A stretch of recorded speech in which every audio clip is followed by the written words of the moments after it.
Hi, my name is Pedro Cortez. I am Pennsylvania's Secretary of State. What brings you to Pittsburgh? I'm here in Pittsburgh to promote and to let the world know that we're very excited about the reforms that we're undertaking at the Pennsylvania Department of State as it relates to elections. Governor Wolf and the department, we have a commitment to make sure that every eligible citizen has a meaningful opportunity to register and vote. And we launched online voter registration last year in August, and we have seen tremendous success, reaching over 100,000 users by February 19. It happens that the 100,000 person that used it was from Allegheny County. And now, as of today, we're already at 116,000 users. So we want to spread the word about how secure and convenient and safe is to use online voter registration. So you say on February 19th at 11:03 p.m. That's right. Online voter registration hit the 100,000 mark. Correct. With someone from Allegheny County registering. That's right. So with all due respect, there are 12 million people in Pennsylvania. Yeah. So why is this a victory? Well, it is a victory because in addition to online voter registration, we also registered voters and update records using the motor voter law, which is through PennDOT, the Department of Transportation, when someone registers. So if you add those numbers plus those voters who are registering by paper, still the paper ballot, paper application, we're making some progress. And every person that uses, we have about 40% of those who are using online voter registration using the tool to update their records. And every time you update a record, what that means is that our voter rolls are more accurate. When they're more accurate, voters know where to go to vote, which means that you will have less use of provisional ballots, which in turn means that you should have shorter lines and a better experience. In terms of the benefit, in addition to the convenience and the ease of use for the registrants, the other entity that benefits tremendously from online voter registration are the counties, because the county election, voter registration offices are the ones that handle those registrations, and historically, particularly on presidential election years, they get inundated with thousands of applications that they would have to otherwise enter manually. Many of those applications are illegible.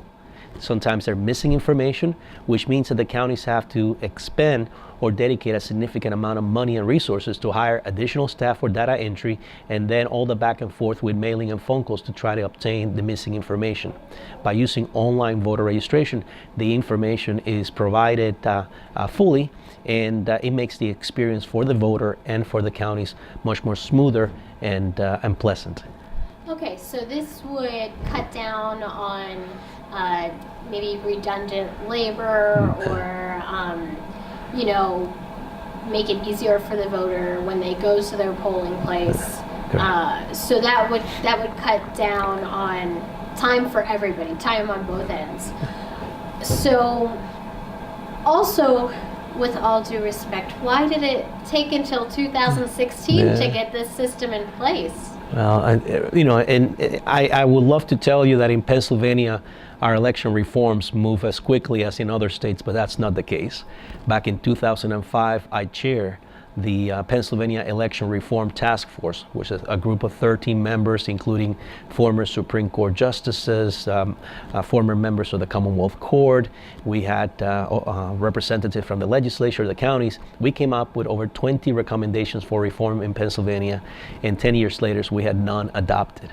So for us to be able to come at a time, in 2015, and within 8 months already have a significant election reform in Pennsylvania was a big victory for the department. And that we didn't do alone. We work very closely with the counties, with stakeholders, with the legislature.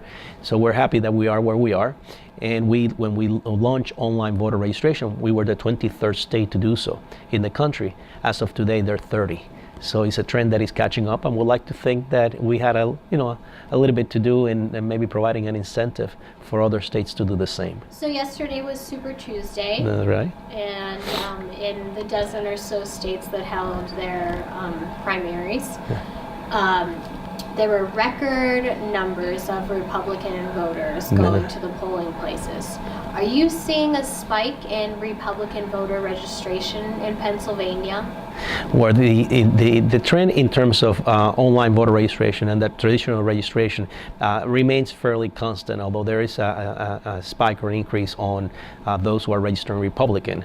In Pennsylvania, the primaries, as you know, are closed, which means that only those who are registered Republicans can vote in the Republican primary, and the Democrats the same for the Democratic primary. We still have a large number of Pennsylvanians registering as independents. Those individuals will not be able to vote in the primary. But in general, we're seeing an increase, and it happens every presidential year because particularly in 2016, you have a contested race. You don't have someone that is running for re-election. So the numbers are coming up. But we're seeing historically in Pennsylvania, you have, in terms of registrations, more Democrats statewide than Republicans, and the trend is continuing just about the same. Do you have a projected state voter turnout this year? I believe we had as many as 83% voter turnout in the election of 1992 when President Bill Clinton was elected. We have had as low as 62% in recent years. I would love to see at a minimum 70%. And I think we can do better. And part of that is driven by the interest of the public on the candidates, and I think this year is gonna end up being that the case. And in addition, many times, I always maintain that to a successful election in terms of voter turnout, in addition to the candidate and the issues, has to do with well-trained poll workers and also well-informed voters. And that's why the Department of State is putting so much effort and energy, not just on voter registration, but on voter education in general. We're about to launch a campaign called Everyone Votes PA, which will provide a toolkit for voters, and we're targeting high school and college, but it's going to be everyone, to provide information about who's eligible to register, how do you register, once I register, where do I go to vote, what's the voting equipment that is used in my county, and overall why it's so important to participate. And many of those tools already exist on our website, votespa.com, which is very nicely laid out because at the beginning it says I am, and you have a drop-down menu, and it says I am a student, I am a member of the military, I am a senior citizen, and then it gives you a number of options for you to be well informed. And what do you see for the future of online voter registration in PA? Do you see it becoming the primary means of voter registration? I think so, and certainly when it comes to the use of paper voter registration applications versus online, online is going to be the way of the future. What has been very encouraging with the over 100,000 users that we've seen thus far is that number includes over 15,000 Pennsylvanians over the age of 55. Many times you think of modern technology is for the younger generations. Yes, about a third of all the registrants or users of the application have been those between the ages of 18 to 24. But online voter registration is being embraced by everyone.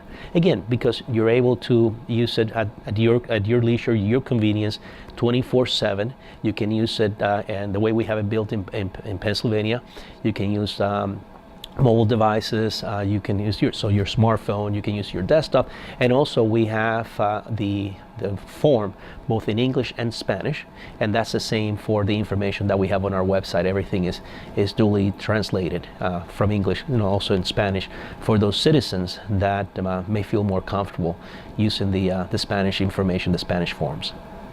And finally, traditionally voter turnout is highest in, presidential election years. And right now in Pennsylvania, we have a pretty big, important Senate seat up for grabs. Yes. But what can your office do to increase or encourage voter turnout in midterm elections and when people have municipal seats up for grabs? The department works very closely with a number of stakeholders. When I came back to office, I was Secretary of State from 2003 until 2010. And I oversaw the implementation of the Help America Vote Act, the change of voting systems. So I have an opportunity now to come back as of last year.